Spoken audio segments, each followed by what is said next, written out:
Okay, hey guys, Anime West Reacts.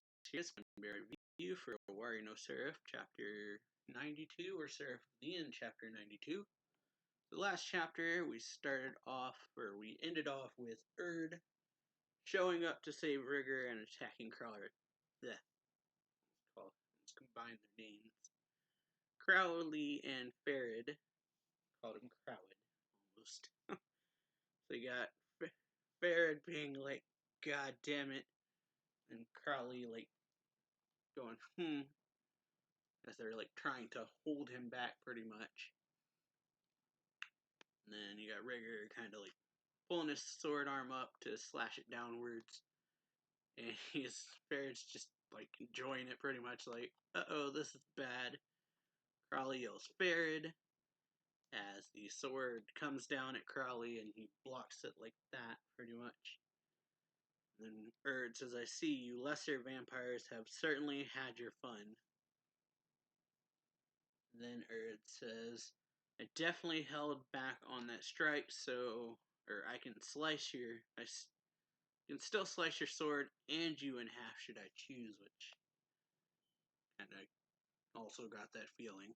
So Crowley's like, yep, he sure can. What do we do, Farid? And it's like, give up, lay down your weapons, and we shall detain you, is what I guess Erd is saying. Punishment for disrupting the order of vampire society will be decided by the Progenitor Council. And then Crowley says, well, Farid, do we give up? And Farid's like, oh, well, now I'm super powerful. Oh, well, no, I'm super powerful. If you want to kill me, come. Yeah. If you want to kill me, come. Yeah, I can't read it. Give it your best shot. Okay, that's what he said. And Crowley looks back and is like, Farid. And then Erd says, then die, sword, drink my blood. And Crowley's like, wait. And then, yeah, doesn't wait. Slashes Farid, like, right across the chest, pretty much. And then he's like, whoopsie, you cut me in half, but I'm not dead. And Crowley yells, Farid, and then immediately Erd is like going to kick Crowley pretty much, and kicks the upper half of Farid up into the sky. To which Crowley immediately jumps up and gets him. You got Farid just kind of being like, is this the day I can finally die? And then he's like looking up at the sky while he's thinking that.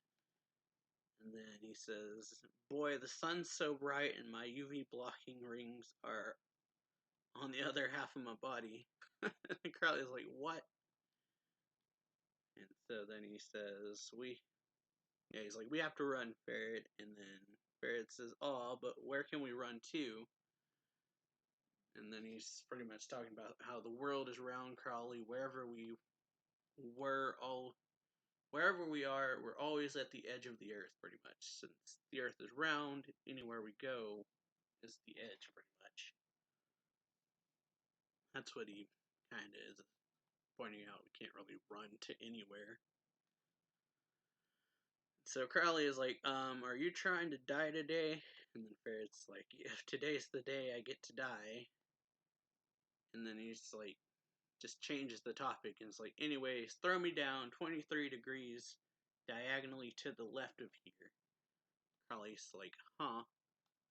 And you see, like, I guess Farid's torso or like his legs pretty much get like on their knees or fall to their knees or something. Yeah, it says wine or something. Erd is saying, your games are over, Rigger. It's time you did the job you should have done a millennia ago. And then Rigger's like, oh, let me play it just a little longer. Just a minute more, and I'll have at least my skin healed enough to move, is what Rigger is thinking. And then Erd says, silence, your punishment will be decided later. Right now, we must execute Farid Bathory. And then Rigger says, take him lightly, and you can be scary, Erd. And he can be scary, Erd. Be careful. As Kai Luck pretty much, I guess, like, seems to push him to the ground, or either that or he stabs him with his hand. And then Kyluk says, "Oh, what are these chains? So very strange." And then, yeah, Rigger's just like, as Kyluk pretty much grabs his face.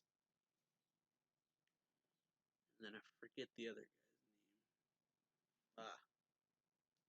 Kyluk, Erd, and I forget the one with the little black and white hair with the top hat.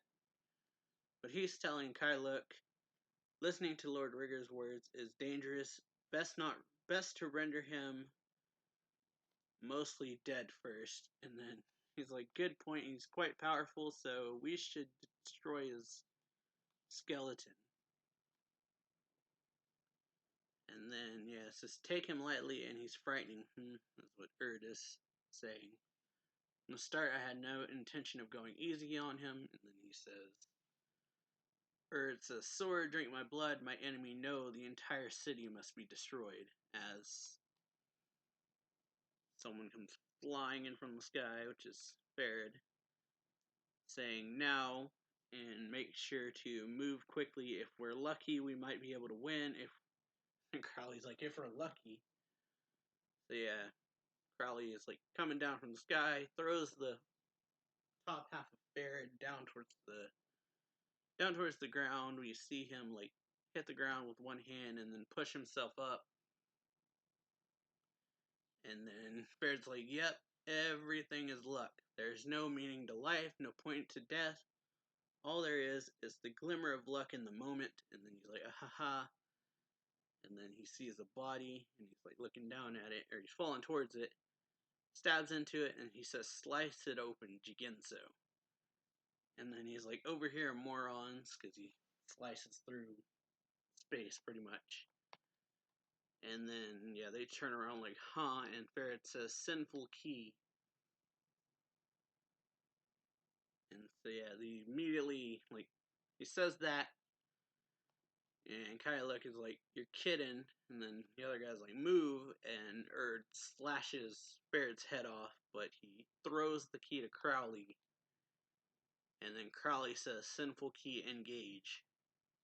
And it makes like a ting noise, and like everything vibrates, I think. And then Rigger is like, uh-oh, they can't react in time for that. Amazing. Well done, Farad. And then, yeah, Erd's like immediately, like, pull back. Like, everyone get out of here, pretty much. So you got Barrett's head that's kind of just like up in the air, and he's like, what? We went already? That was dull.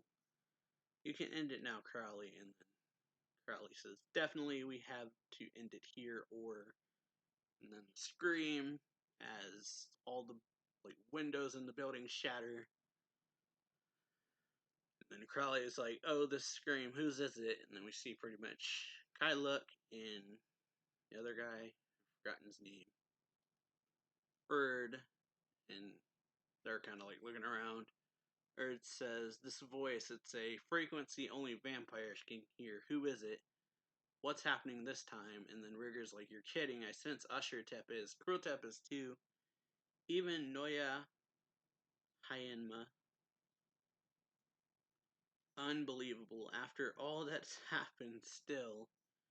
And you got Farad with this giant smile on his face being like, wow, even the sinful key was completely negated. Amazing, this is incredible.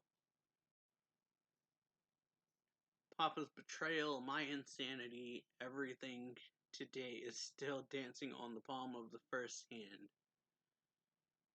And then you got Crowley like holding his head and saying, I'm not having much fun at all, honestly. And then, yeah, Farad's like, come on, Crowley, we gotta run. It seems we haven't reached the edge of the world yet. Crowley's like, really? I was like, hurry, move, Farad says. And then we go back over to Gurren, Noya, and Mahiru. Or Miharu? I forget, one of the two. Noya's like, I can't move, my ears, my head's spinning. Or yeah, it's either my head's spinning or the ears are spinning. And then Gurren says the death wail of a vampire is a powerful shriek only other vampires can hear. So that's what the noise that everyone just heard was. And the noise is like, this is nothing that simple. This is it. Then Mahiru, she says, it's finally beginning, Gurren. And then Noya looks over at her and is like, what? Don't tell me you two predicted this too, he says. Then don't tell me. And then, yeah, we see the whole thing that just happened with Mika where they stabbed his hand with something. So Gurren says, or Noya says, what was that shot? What did you inject into that vampire?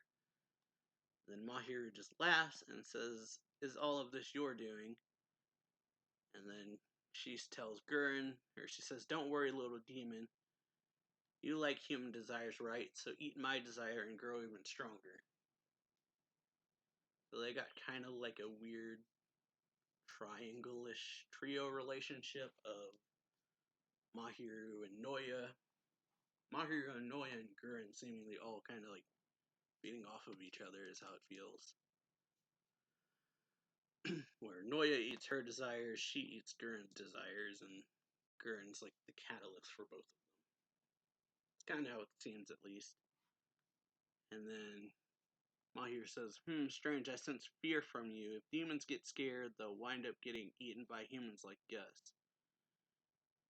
And then Noya's like, what the hell, you two? What are you after? And then Mahir's like, what are we after? Isn't it obvious? Humans only ever want one thing, love. And then Gurren's like, shut up and finish it. And then Mahir's like, okay. Noya kind of backs up.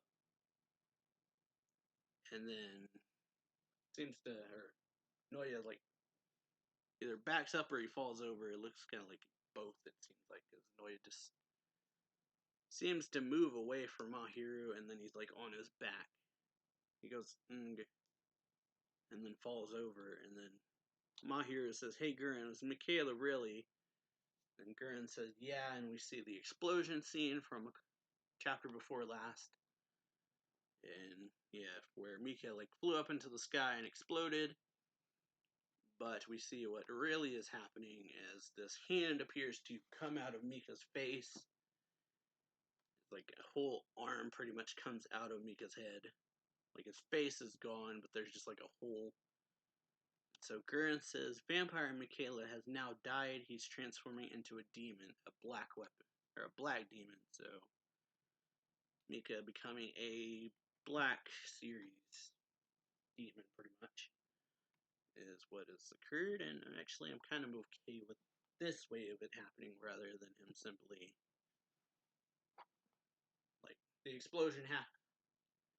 Probably have disliked it a lot more if the explosion just happened and then Mika was seemingly fine afterward, but kind of feel a little better with this, but also kind of just don't know what I want this to go, really. I kind of feel like I want him to just not remember certain things or something. But anyway, overall, pretty good chapter. Hope y'all enjoyed it. Enjoyed the video. If you did, then make sure to like it, comment down below, subscribe for more anime reaction reviews and manga reviews. Check out the Discord down below as well as my Twitter and Twitch and all that stuff that's down there in the description and comment section. And yeah, I'll see y'all next time. So yeah, later.